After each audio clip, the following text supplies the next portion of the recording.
Okay, so I have my gravy, and I have a saucepan, a little strainer. We will end up straining this in about 15 minutes. Again, we want to cook out that flour. We want to develop some really delicious flavor here with our sauce, our gravy. There's nothing wrong with calling it a gravy. It is what it is, right? I'm a big stickler on terminology, calling things what they really are and not trying to make up a name just to make it sound nice or fancy. If it's a gravy, it's a gravy. If it's a sauce, it's a sauce. Okay, so it's still thin, and that's fine because it's still going to evaporate and it's going to get thicker. Okay, I don't want to thicken it up too much in the beginning. I want to let it reduce and evaporate to develop some really good flavor and intensify those flavors. It's tasting really great already. Tastes like roast pork, and that's what we want. We used all those drippings from our pork, any extra fat that came off. I trimmed some of that fat. There was a little bit too much. I want to trim a little bit of that fat off. So that, when you go to slice this, you don't have to trim any more. There's a little bit, but that's delicious. It's nice and crispy right now. I don't want to trim that fat off at this point because you're going to be trimming off flavor. Okay, so you want to trim it a little bit before. Now, you can do this same process, making a gravy, if this was a beef tenderloin or another kind of a roast, right? It's, again, we teach techniques. We don't just teach recipes, okay? So think of this as a beef tenderloin for Christmas. Think of it as a nice beef eye of the round roast if you don't want to buy beef tenderloin.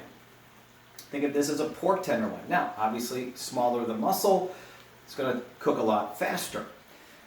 Beef tenderloin I would cook to 130 degrees so that you have a nice kind of medium rare medium after it rests. This could be rack of lamb. You can make a nice lamb gravy. Now, with beef, I may use red wine instead of white wine. You can use other wines. You don't have to use wine. If you don't have wine, you can just deglaze with your chicken broth or beef broth if you're doing a sauce for beef.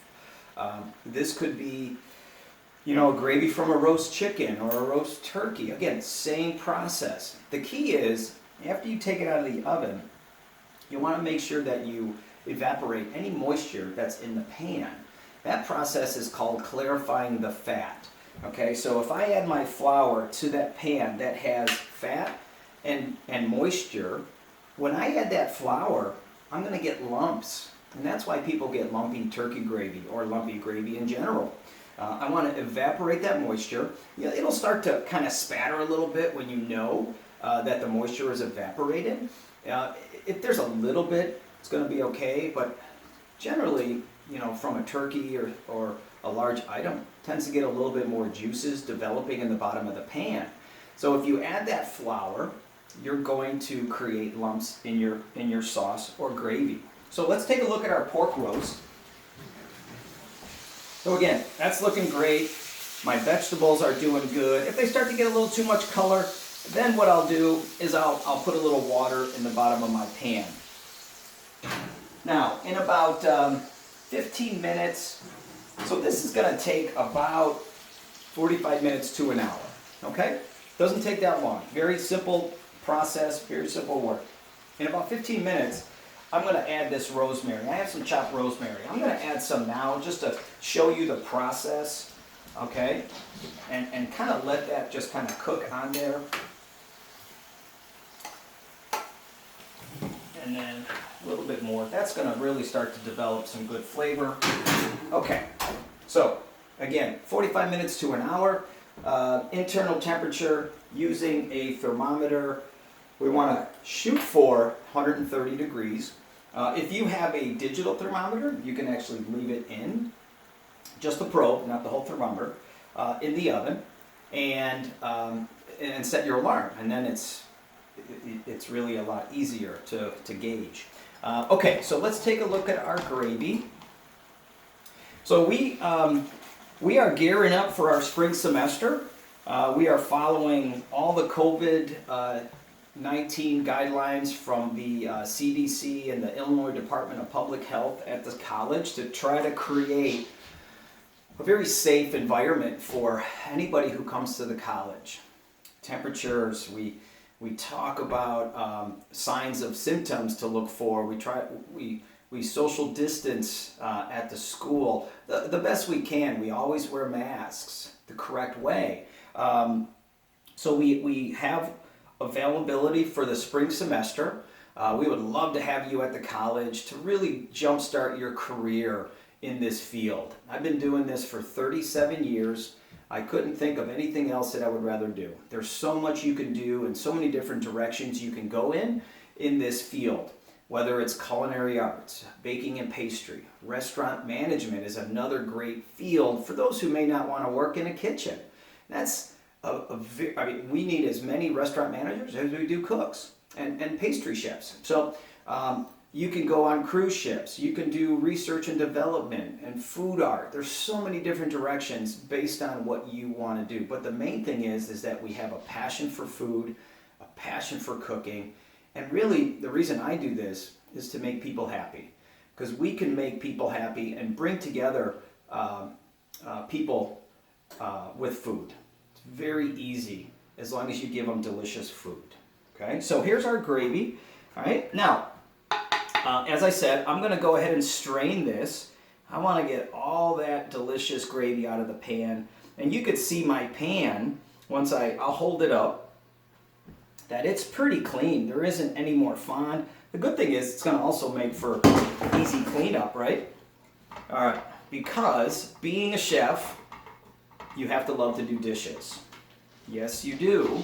Sorry. That is part of the process. I will help my students wash dishes in the kitchen, in their lab. If I expect them to do it, I should be able to jump in there and help them when they need some help as well. Now, I want to try to push all that flavor. If this was going to be a clean, very kind of bright and shiny sauce, I wouldn't maybe push all this through. But all that, you can see all that coming through, that's going to give this gravy some delicious, delicious flavor. Okay, get all that from the bottom of our strainer.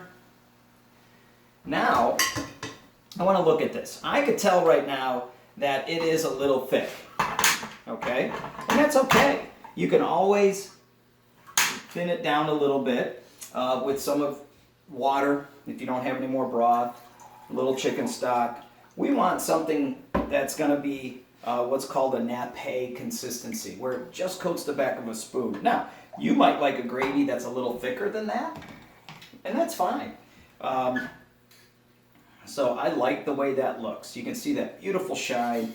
There's some meat particulates and vegetable particulates in that sauce. It's not a super clean sauce, but it's a delicious sauce. So now, what we want to do, we're going to add a little bit of butter, about maybe a tablespoon of butter, and a little squeeze of fresh lemon juice. I'm not a big fan of bottled lemon.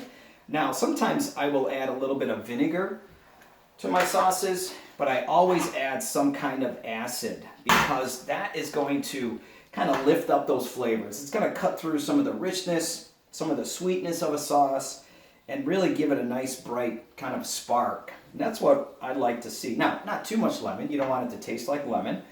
Now, at this point, you can finish this with some fresh herbs, some fresh thyme, fresh rosemary, fresh basil, fresh mint, if this was lamb, based on your product. Now, when you add butter to a sauce or a soup, you never want to just add it. We always want to stir it in, okay? There's a classical French term called monter au beurre, which is to mount with butter. And you want to stir that in. You don't want to just let it melt, because then it separates and floats to the top. All right, so my consistency looks great. I love the way that looks. Let's take a look at our pork roast again. Now, you might see where we're starting to get a little color. I'm okay with that. I love the way that looks. We're going to turn that again. If my mirepoix starts to get a little bit darker, I'll add some of that water or broth to the pan. Okay? Now, we want to taste this. See if it needs any more seasoning. Just a little more salt. Other than that, it's very delicious. Now, you see the color. You see the color of my chicken broth. or stock, you get that color from the browning of your meat, the browning of that mirepoix in the oven. That's going to give you the richness and flavor that we want. Okay, so I kind of showed you how to finish it out of the oven. So we're going to let this cook until 130 degrees. We'll take it out. Then we're going to start our gravy again. Okay? I hope you enjoyed the video. I would love to see you all at the college one day pursuing a career in culinary arts at our state-of-the-art facility with some of the best instructors, I will say, at the college. So have a great day, everybody. Thank you so much.